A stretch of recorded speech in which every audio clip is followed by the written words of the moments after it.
muito bem-vindos a mais um podcast da Centerfísio em parceria com o Hospital Belvedere. E dessa vez nós vamos falar um pouquinho do que acontece por detrás do cuidado. E para isso nós vamos conversar hoje com a doutora Marcela Calil, que ela é coordenadora clínica e vai falar um pouquinho pra gente sobre tudo que acontece nos bastidores do Hospital Belvedere. Seja muito bem-vinda, doutora Marcela. Obrigada, querida. Eu que agradeço o convite. É uma honra estar aqui, viu?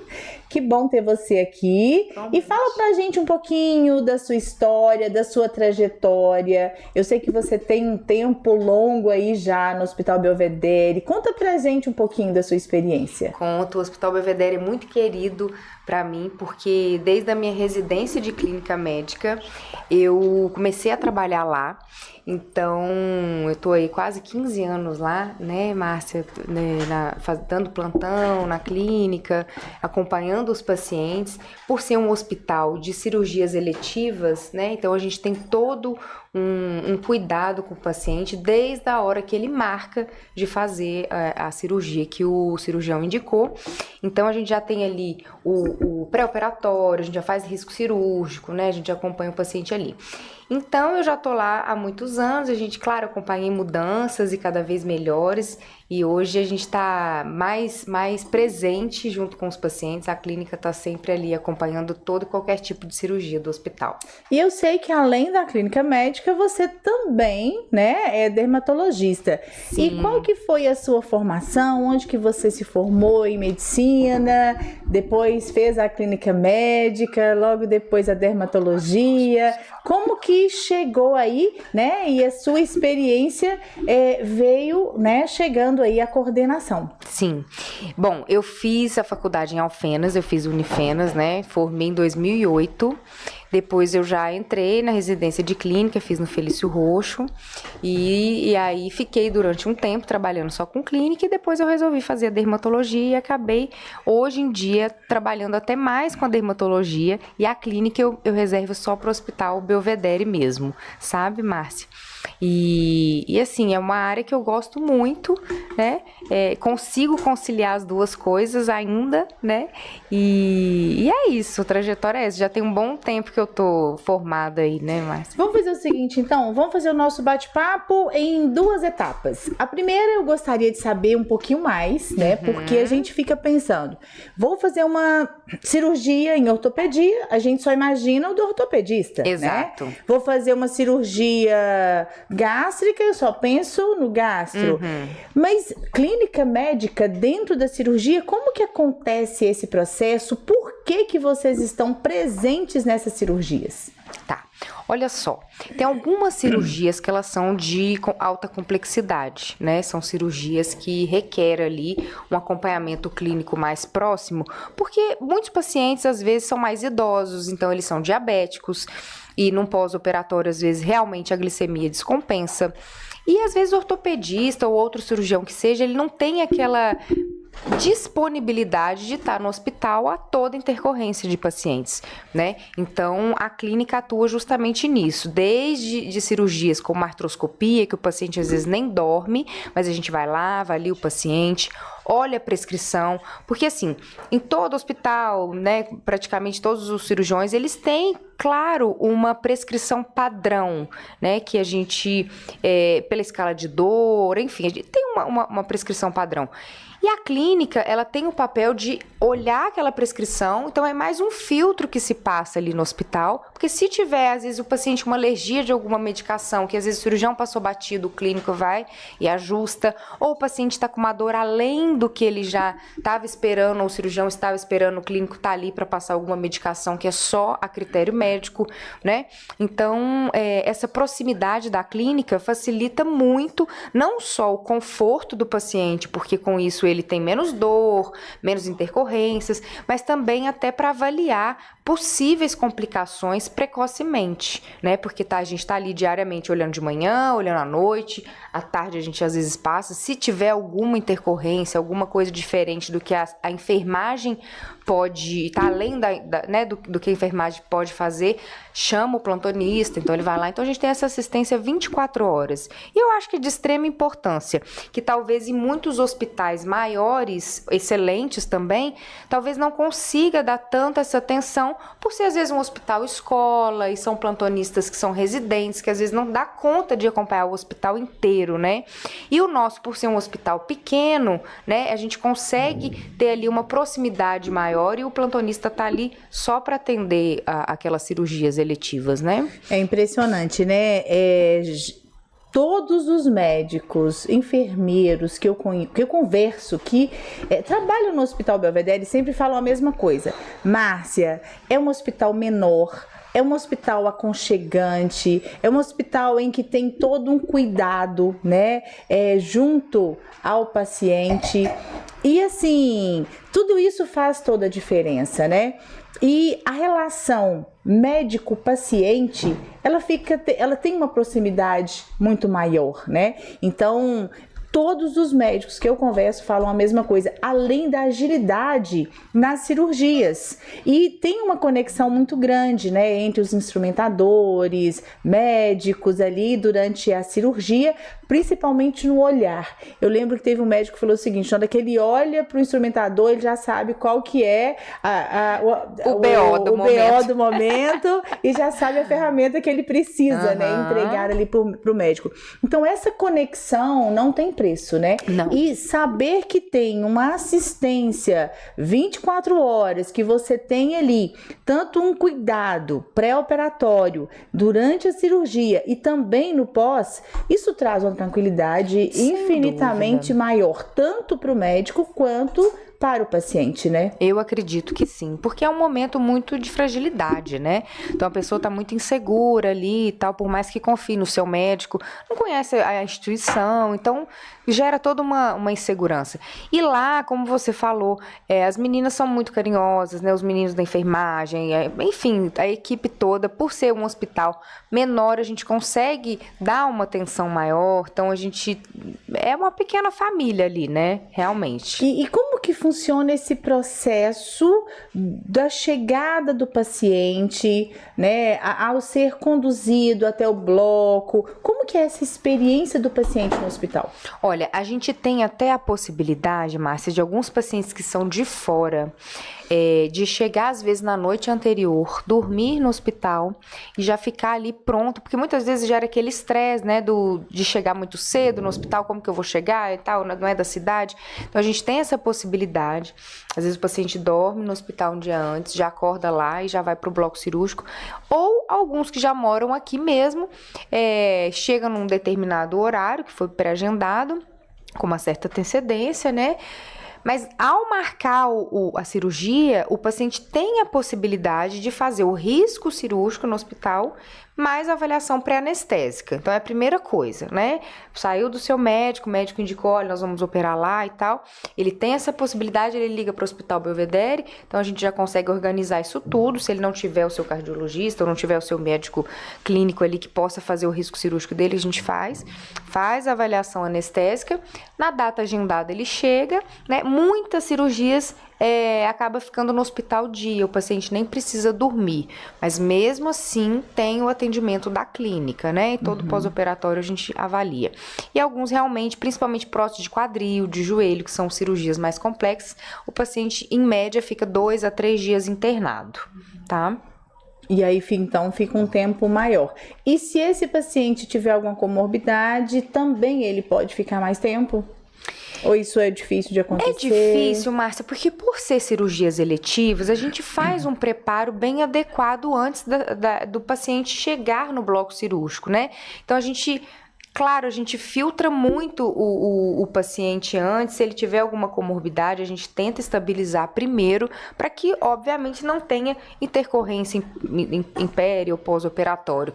Mas caso venha acontecer, porque algumas vezes cirurgia, né, como qualquer cirurgia, tem seus riscos, a gente tem ali uma sala de semi-intensivo e a gente tem alguns convênios com grandes hospitais que tem CTI, né, então alguns a gente já faz a cirurgia com reserva reserva de vaga de CTI, caso a gente precise dessa vaga. Então, a gente tem toda uma cobertura, caso venha ter alguma intercorrência. Você falou dessas intercorrências, mas há algum fator que interfere nessa autoprogramada?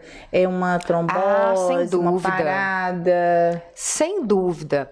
Graças a Deus, nós temos muito poucos casos, sabe, Márcia? Mas, assim, geralmente, quando tem... São coisas mais leves. O paciente não está tolerando tão bem a dor. Então, em vez de ele ir embora no terceiro DPO, né, que é o dia pós-operatório, ele tem que ir no quarto porque ele está inseguro de ir para casa e sentir dor. Geralmente são mais esses tipos de situações. Mas, claro, já aconteceu da gente ter casos de ter que transferir paciente com trombose e tal. Mas já tem, graças a Deus, um bom tempo que não acontece, Márcia. E lá dentro, você atua como clínica, vamos dizer, para consultas eletivas ou apenas nesse plantão assistencial? Olha, lá a gente tem a opção de consultas de clínica médica, de algumas especialidades. Na verdade, é um projeto até que a gente vem aumentando de ter outras especialidades lá, inclusive a dermatologia, né? Mas sim, a gente tem possibilidade de consultas eletivas. Agora eu quero saber sobre como que você faz para deixar essa pele tão maravilhosa, né? Meu Uma amor, pele de obrigada. pêssego, né? Então, quem fala. Então conta pra gente um pouquinho sobre a sua história, né? Como que você se apaixonou pela dermatologia, como que você chegou, né, até a dermato e quais são as suas áreas de atuação? Sim. Então, eu desde mais novinha, eu sempre fui vaidosa, minha mãe, minha irmã, sempre muito vaidosas, então eu cresci nesse meio. Mulher, né, no geral, a gente sempre gosta de um creminho, de um perfuminho, de shampoo, enfim. E aí, na faculdade, eu nem pensava em dermatologia, na verdade, eu entrei com outra ideia, mas no final a gente acaba sempre... entra com um pensamento e sai com outro. No final, eu queria já fazer dermato, mas eu achava importante ter a clínica médica porque eu tinha vontade de voltar para o interior, né? Na época e tal, eu tinha projetos de voltar e acabei fazendo a clínica também. E aí, trabalhei na clínica e ainda ficou aquela vontade de fazer dermato. Então, depois de ter acabado a clínica, comecei a fazer dermato e uma amiga minha tinha uma clínica de estética. Logo que eu acabei a dermatologia, me chamou para estar atendendo junto na clínica dela e tal. E foi ótimo, foi onde eu comecei ali. E na época a gente tinha uma paciente muito querida, que era Juju Norremose, que ela ficou famosa, né, uma blogueira famosa aí, e ela deu mais visibilidade pra gente nessa época, né? Então, foi ótimo, porque com isso eu fui crescendo a minha cartela de pacientes, fui ficando conhecida, né? Só tenho que agradecer, foi muito bom. E acabou que foi indo muito para a área de estética. Eu atendo a dermatoclínica, né? Até hoje e tal, principalmente porque eu fiz clínica médica, então a gente tem uma base legal. Mas hoje em dia a estética realmente tá em alta, né, Sim, Márcia? Tem que aproveitar, né? Sim. Tem que surfar na onda, né? E assim, Márcia, quando a gente para pensar, a autoestima também é saúde. Sim, né? com certeza. E pela OMS, a saúde ali é o bem-estar físico, emocional, enfim. Então, o bem-estar físico ali é muito importante, né? Hoje em dia tem essa conscientização. Doutora, nós temos aí a pele, né, como o maior órgão do corpo humano. Eu falo que ele é o embrulho do presente, né? Mas se o presente por dentro não estiver legal, né? Então eu percebo como que tem uma relação tão gostosa entre a clínica médica, de um bom cuidado alimentar, de um bom cuidado da saúde física, mental, associado a uma pele saudável. É Sim. isso mesmo? Com certeza, Márcia. Eu bato o olho na pele, a gente sabe se toma pouca água, se toma muita água, porque a pele realmente é ali o espelho do nosso organismo, né? Então você vê que muitas das vezes surgem lesões no corpo por estresse, né? O índice é altíssimo. Então, lógico, cuidando do bem-estar interno, tendo uma dieta equilibrada, não essas mirabolantes, mas ter o equilíbrio de mais frutas, legumes, coisas naturais, né? Uma boa ingesta de água é importantíssimo. Aquele combozinho que a gente sabe, né? Atividade física, alimentação, hidratação e tentar ter o menos estresse possível, que hoje em dia é raro, né? É raro, mas a gente pode tentar, né? A gente segue tentando. Doutora, e assim, voltando para essa área de clínica, né? A dermatologia clínica, quais são as principais patologias hoje que chegam no consultório aí? Olha, Márcia, as mais gritantes, assim, que tem muita queda capilar, porque principalmente por estresse. A acne ainda é grande, né? Dermatites no geral, hoje em dia a gente tem muita dermatite atópica. Hoje em dia não, sempre foi presente dermatite atópica, né? Ainda tem muito caso de psoríase, né? Ou seja, resumindo... Que está muito ligada à questão do estresse também, né? É isso, sabe, Márcia? Claro, a maioria dessas doenças vem da genética, sem dúvida. Mas às vezes ela vai ficar quietinha ali. Mas o fato da gente ter o estresse né, exacerbado, ela vai aparecer. Então, às vezes, você tem ali uma genética que tem a predisposição e fica quieto. Mas se o estresse ataca, realmente complica. Você falou uma questão aí que é o fato das quedas capilares, Sim. Né?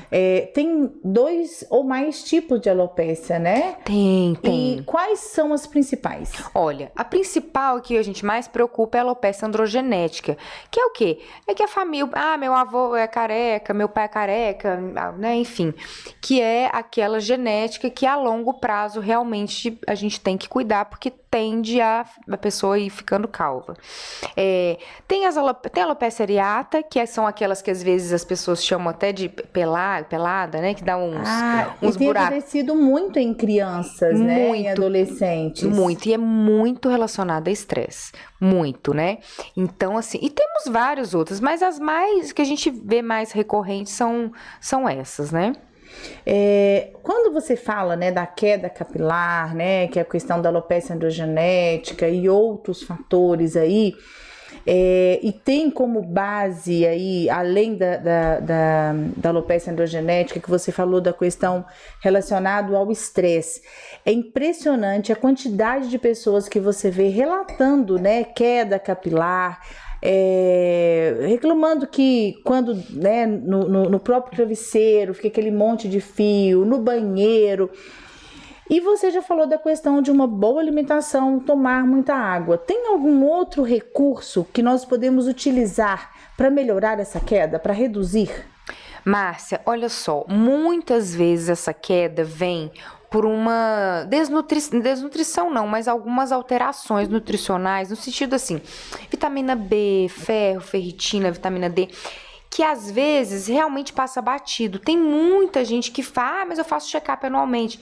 Mas às vezes essas vitaminas não são pedidas e a gente tem uma dieta que não, às vezes não tem não aquela... atende a todos os parâmetros, Exato, né? Não tá suficiente ali. Então, acaba refletindo na questão da queda capilar. Uma coisa que às vezes causa dúvida, a questão do cabelo estar oleoso faz cair mais. Sim, porque às vezes o fato de estar oleoso, ele se desprende mais fácil. Então, às vezes a pessoa que está com queda capilar, se puder não ter um espaço muito grande entre uma lavagem e outra, também ajuda. Mas assim, a gente tem uma troca, né, vamos dizer assim, dos fios uma vez ao ano.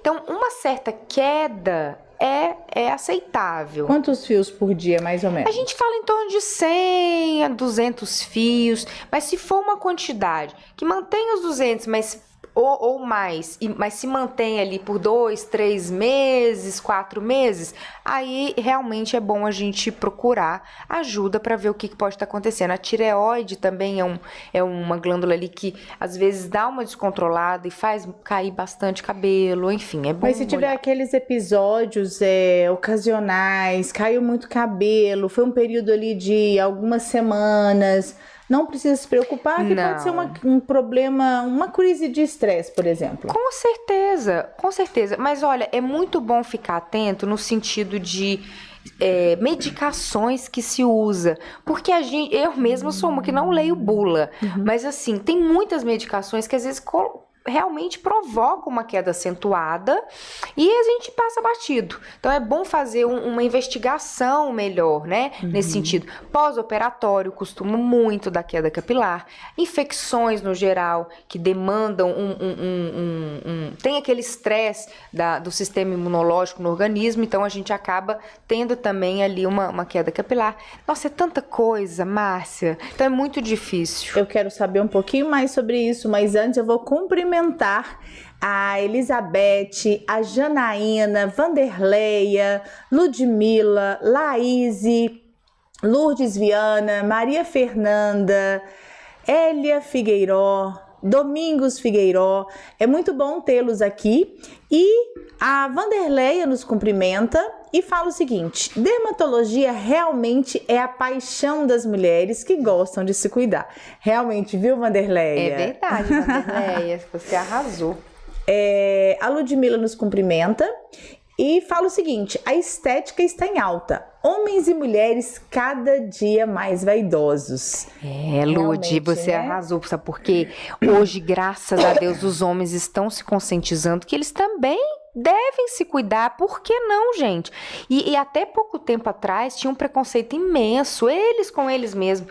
Ninguém podia ver eles no consultório, tinha que ser tudo assim muito escondido. E hoje vem mudando. E hoje tá tendo, eu não sei como que chama, aquela harmonização, né, de barba, cabelo. Então assim, você vê homens cada vez mais bonitos, né? Mais bem cuidados, cheirosos, sim, né? Sim. Então assim, veio realmente a estética masculina, né? Veio para agregar e muito. E que bom que os homens assumiram esse lado, Nossa, né? eu acho fantástico, porque é um gerenciamento do envelhecimento. Ninguém precisa virar um boneco, né? Ficar ali inflado.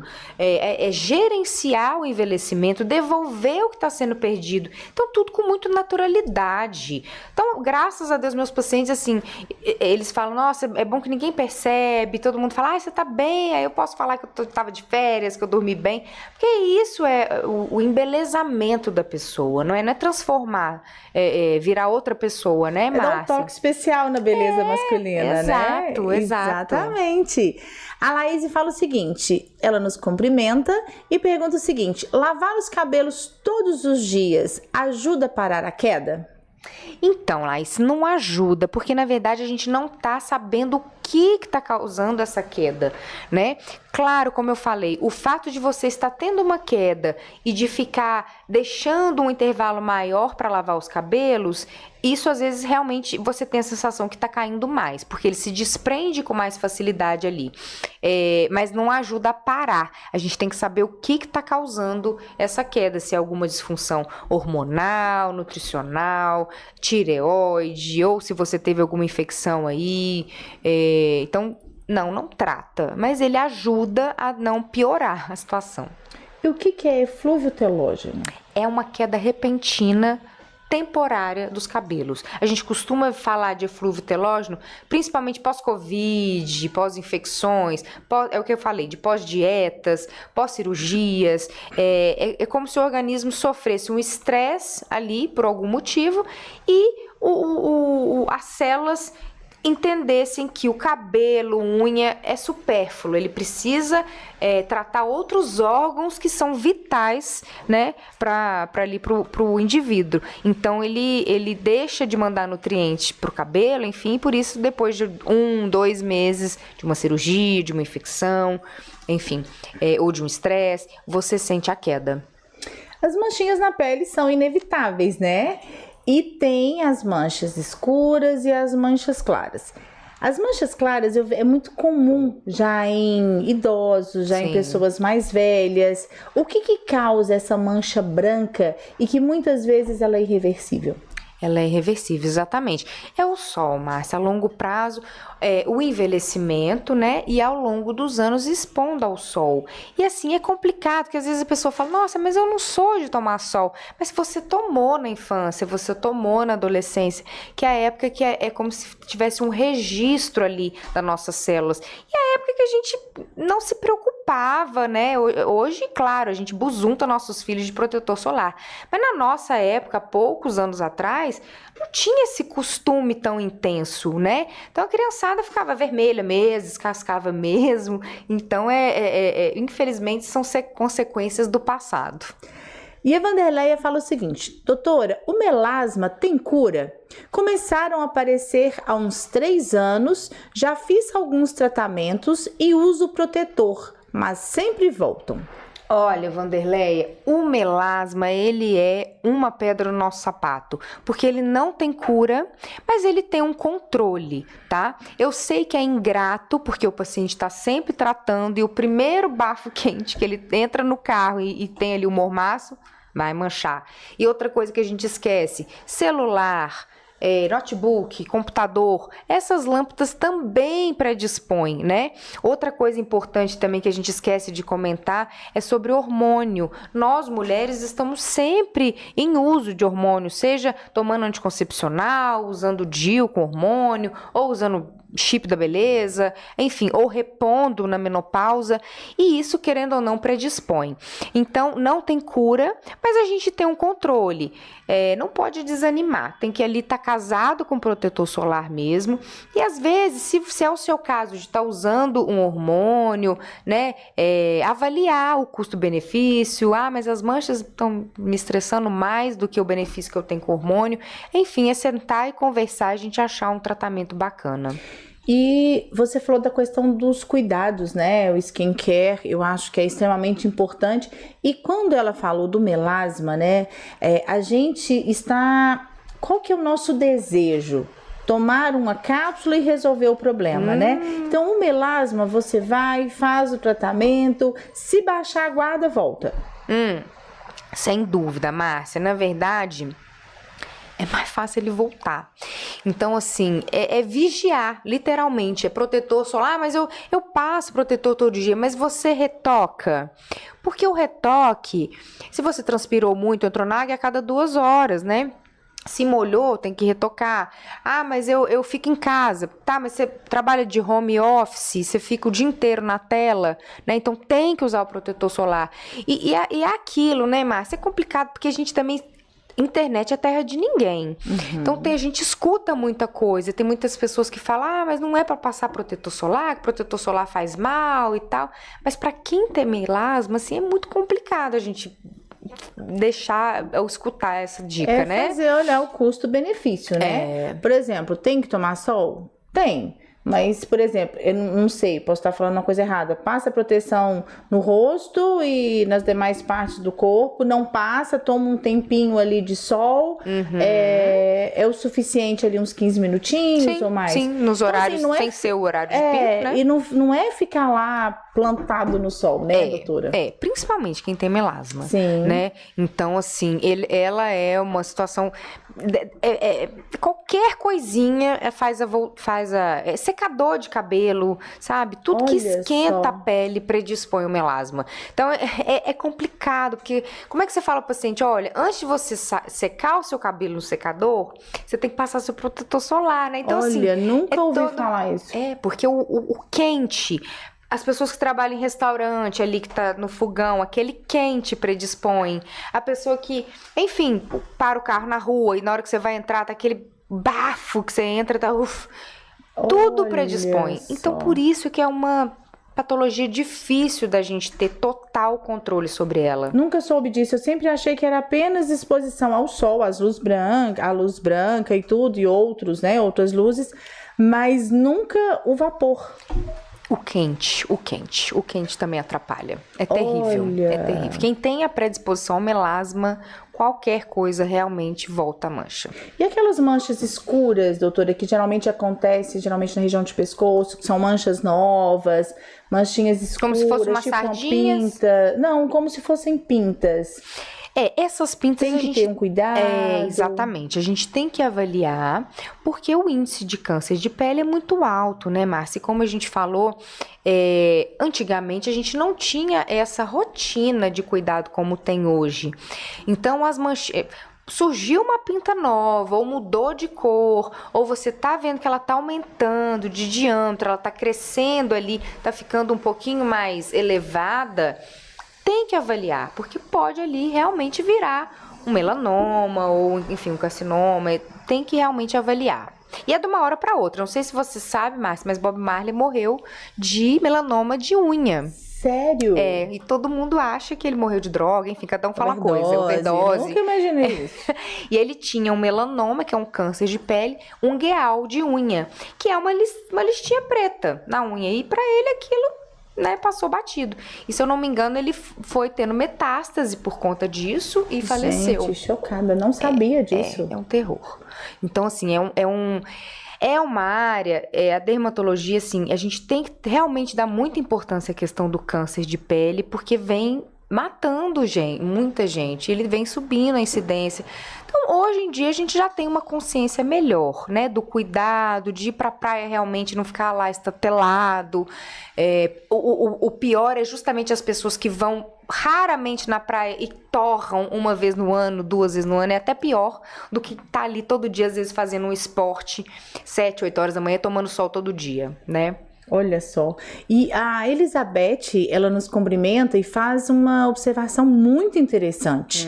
Ela pergunta o seguinte: e na questão das unhas de gel, o uso pode causar alergia ou outros problemas na pele?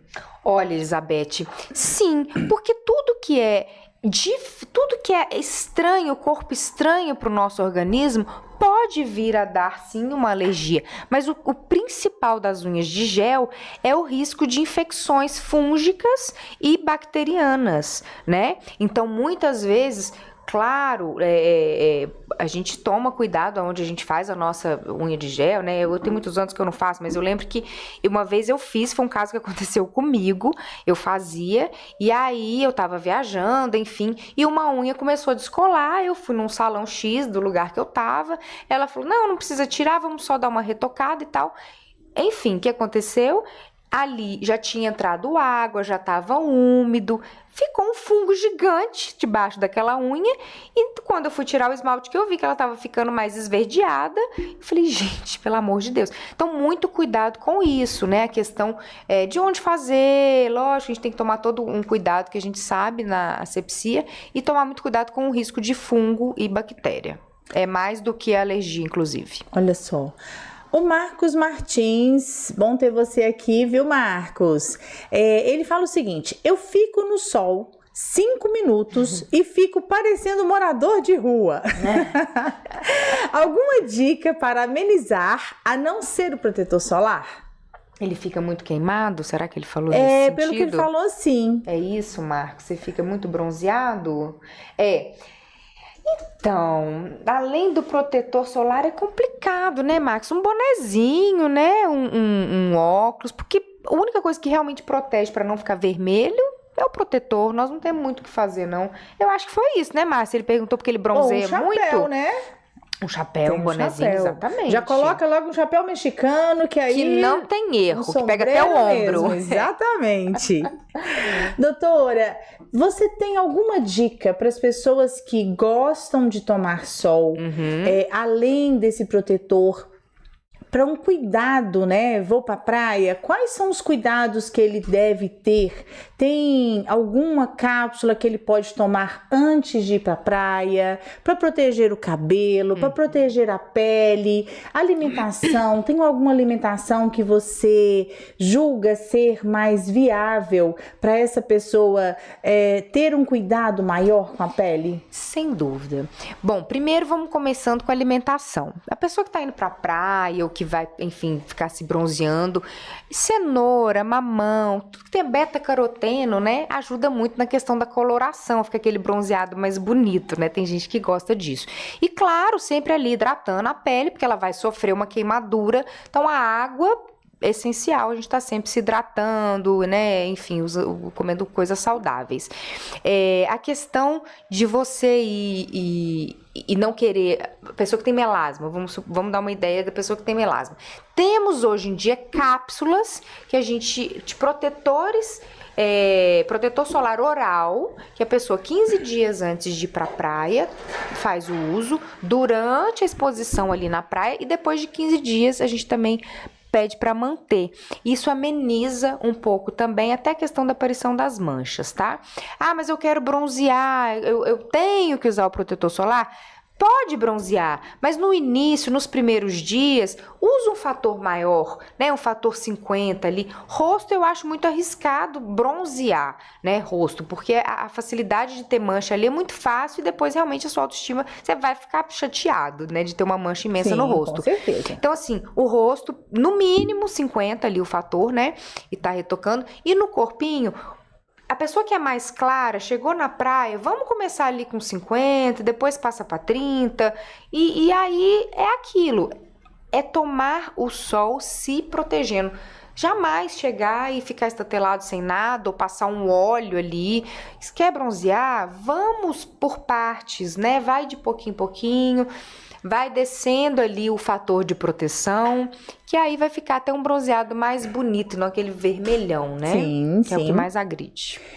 E vocês, gente, eu fico encantada com a participação de vocês. Verdade. Eu falo que apesar da gente ter um roteiro, mas quem faz o podcast brilhar são vocês. Olha o que a Elizabeth Freitas acabou de perguntar. Quanto ao vitiligo, existem novidades de tratamento? A cura para este problema de pele?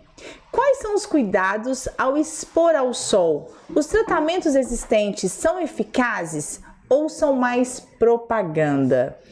Muito obrigada, viu, Elizabeth? Assim, eu acho que falar do vitiligo é algo que a gente acaba esquecendo, né? Sem dúvida. E é algo que é uma dermatologia clínica e que acaba passando batido, né? Sim. Então, assim, fala pra gente sobre isso. E é uma patologia que afeta muito a autoestima das pessoas, não é? Porque tem muitas manchas que estão no rosto, né? Então, sim, Elizabeth, a gente tem hoje em dia coisas legais, a gente tem inclusive transplante de pele sadia para aquela área que tem o vitiligo, então a gente consegue às vezes repigmentar toda aquela região. A gente tem uma cirurgia plástica, doutora? Sim, ou com uma pigmentação? É como se a gente tirasse pequenos fragmentos da pele sã e colocasse na pele doente que tem o vitiligo. Então a gente faz um transplante de melanócitos. Então ele pigmenta aquela região. E a gente tem hoje em dia medicações que a gente passa e o paciente vai para o sol para ir pigmentando. E lembrando... Então tem como reverter? Talvez não a cura, Márcia, assim, total, mas melhora muito. A gente sabe que o vitiligo também é influenciado pelo estresse, pelo psicossomático, enfim.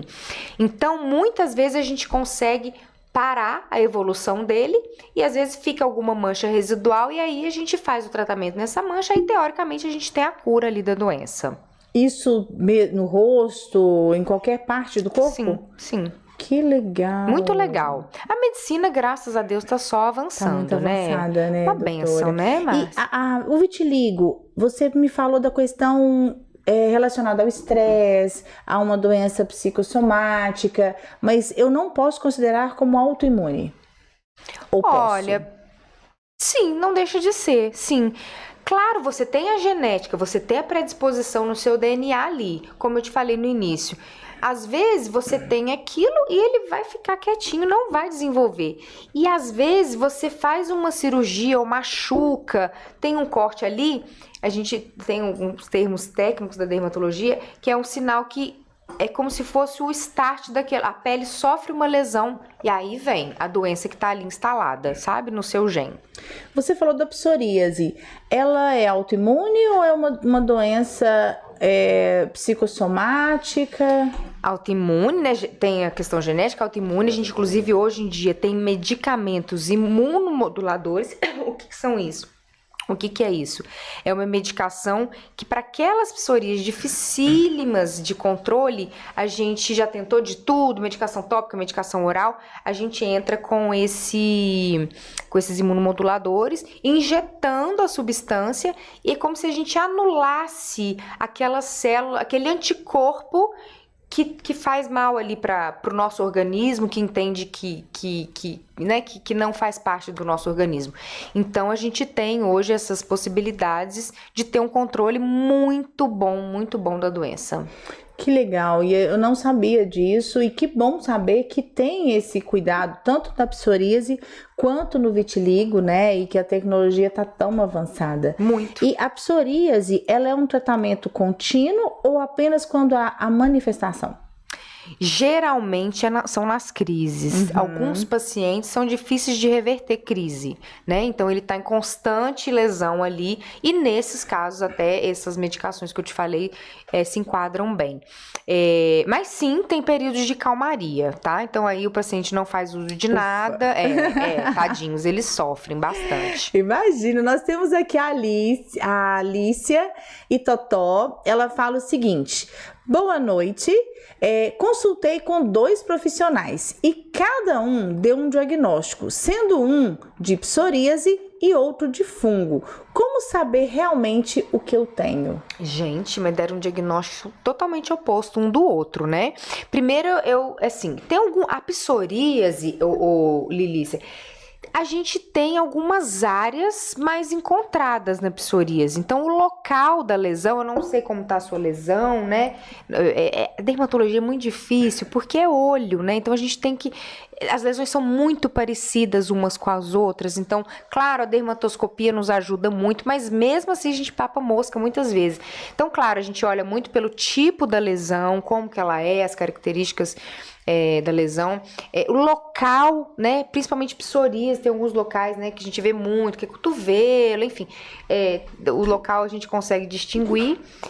Então é difícil de falar, viu, Lilícia? Mas se os 2 profissionais com certeza são bons e até eles ficaram na dúvida, às vezes vale uma biópsia, né? Eu ia falar isso agora, até mesmo porque, como você mesmo falou, né, da questão de localização, e apesar, né, de não ser da área, mas eu acredito que os 2 trazem uma certa coceira, um certo desconforto, alguns em momentos, né, de crise ficam mais avermelhados, esbranquiçados às vezes. Sim. Agora, eu posso estar falando algo muito errado.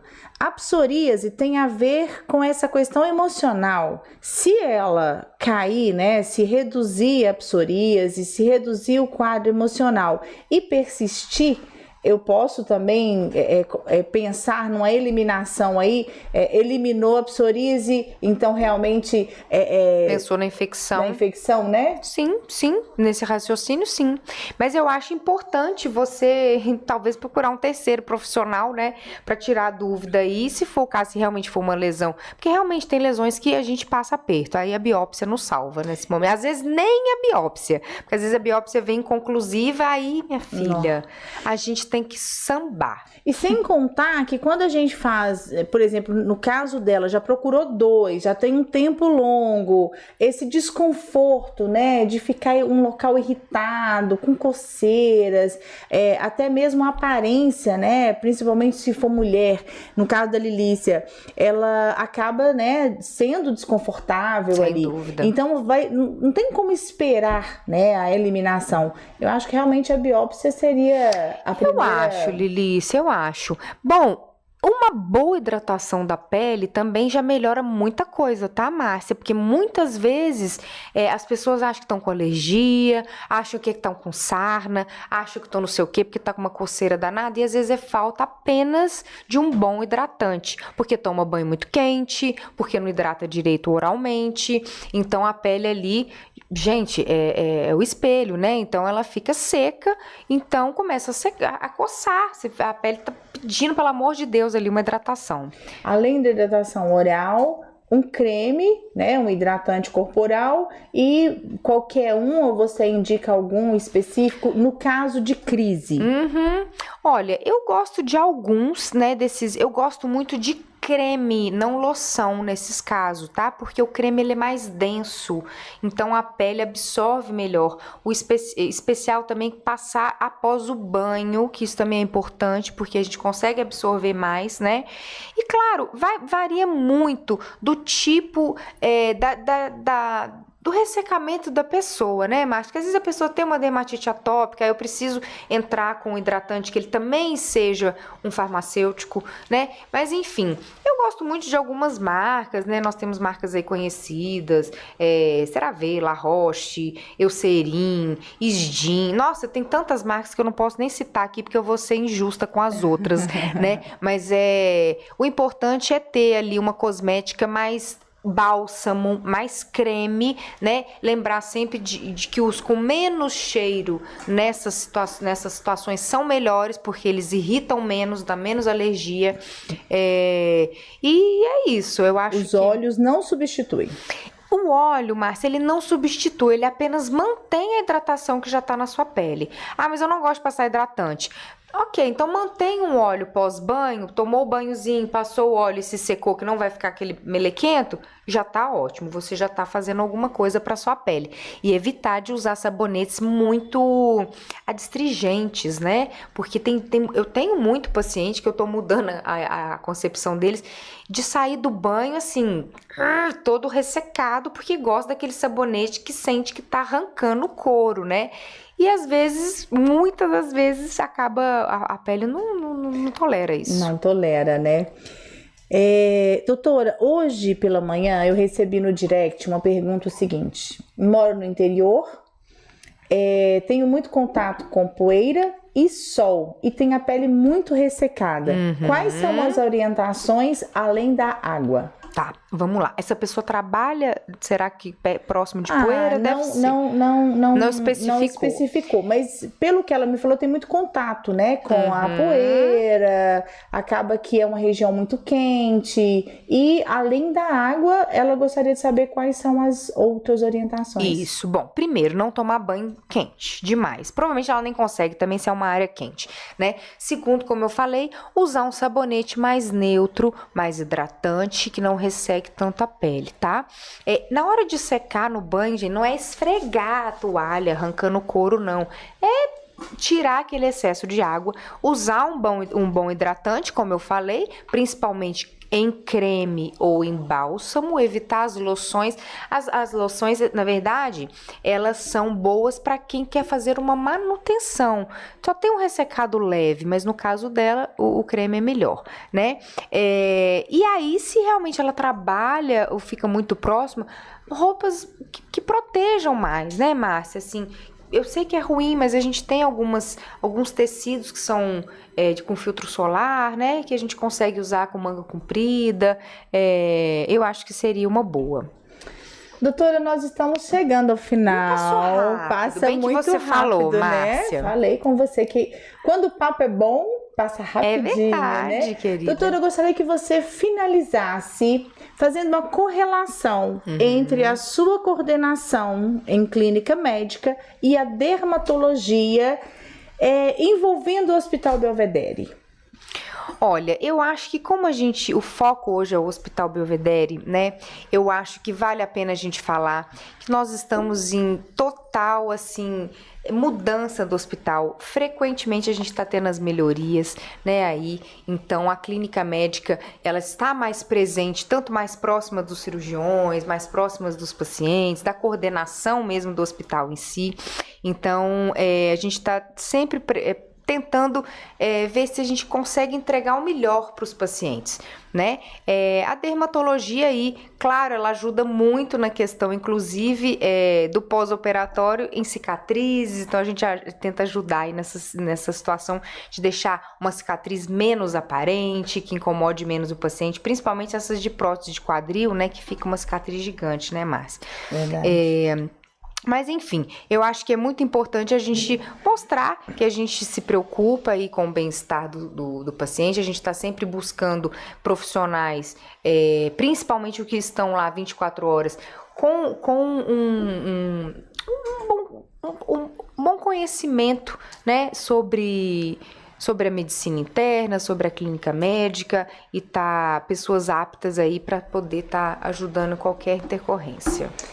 Eu gostaria de cumprimentar aí a Ivanete Viana, a Ana Maria Coimbra, o Rodrigo Cortez, que chegaram aí no finalzinho.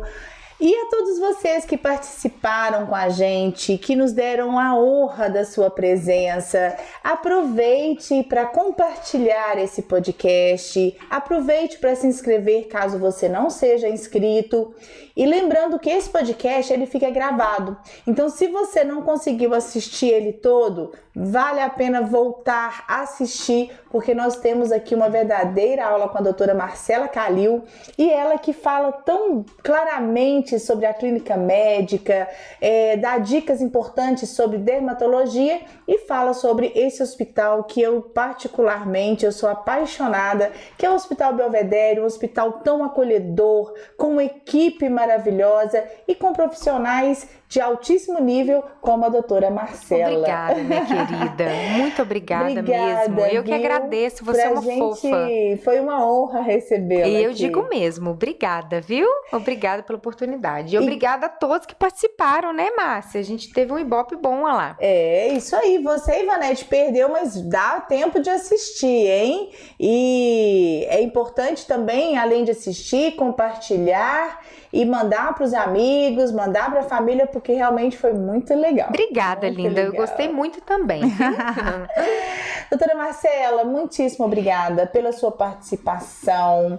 Foi muito gostoso essa conversa, uma conversa que você esclareceu tantas áreas e principalmente falando um pouquinho aí do Hospital Belvedere para quem ainda não conhece, né? E para quem quiser conhecer um pouquinho sobre esse hospital, onde tem várias especialidades. Sim. E eu espero que logo, logo a dermatologia esteja lá como consultas eletivas, né, Com certeza, Márcia. Pessoal, muito obrigada. Foi muito bom tê-los aqui. Estamos chegando ao finalzinho. E eu gostaria que a doutora Marcela deixasse os contatos dela pra gente. O Instagram dela está maravilhoso, com várias dicas, com várias informações. E o consultório dela, né? Ela vai estar falando pra gente aí onde que nós podemos te encontrar. Obrigada, amor. Então, eu atendo ali na região de funcionários, né? E o Instagram é doutora DRA, Marcela com 2 L's, Calil com C. Então, vão lá, me chamem, se tiver dúvida, manda uma mensaginha pra mim. Tive lá, fiquei na dúvida disso que você falou lá com a Márcia e tal. Vai ser um prazer pra mim conversar com vocês, tá? E no consultório você atende tanto a clínica quanto a estética? Não, a clínica eu fico só no Hospital Belvedere, Márcia. Dermatologia clínica. E a dermatologia clínica, dermatologia estética e tricologia, que é do cabelinho. Que legal. E vão me fazer essa pergunta logo, logo. Atende convênio? Pois é, não atende. Não, mas não tem problema, gente. Mas tem coisa muito de convênio. Qualidade. Não, e tem convênio que reembolsa, né, Márcia? Hoje em dia a gente tem muitos convênios que então meus pacientes conseguem o reembolso tranquilamente. Por que eu tô te perguntando isso? É a pergunta base. A gente, né, falar e o paciente já perguntar. Sem Atende dúvida. convênio? Só que a gente tem que tomar cuidado para não ficar refém também, né, de convênio. Até mesmo porque um serviço de qualidade, um serviço de excelência realmente precisa de um cuidado maior, de um tempo maior, e acaba que o convênio ele não te deixa fazer isso, Exatamente. né? Porque a rotatividade é muito grande. Mas enfim, a gente dá um jeitinho e vai ser um prazer receber vocês lá.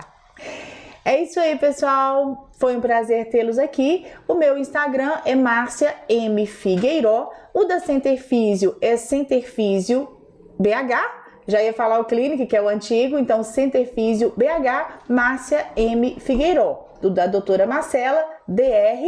Marcela Calil. Marcela DRA. DRA, doutora. Isso. Tchau, tchau. Beijos.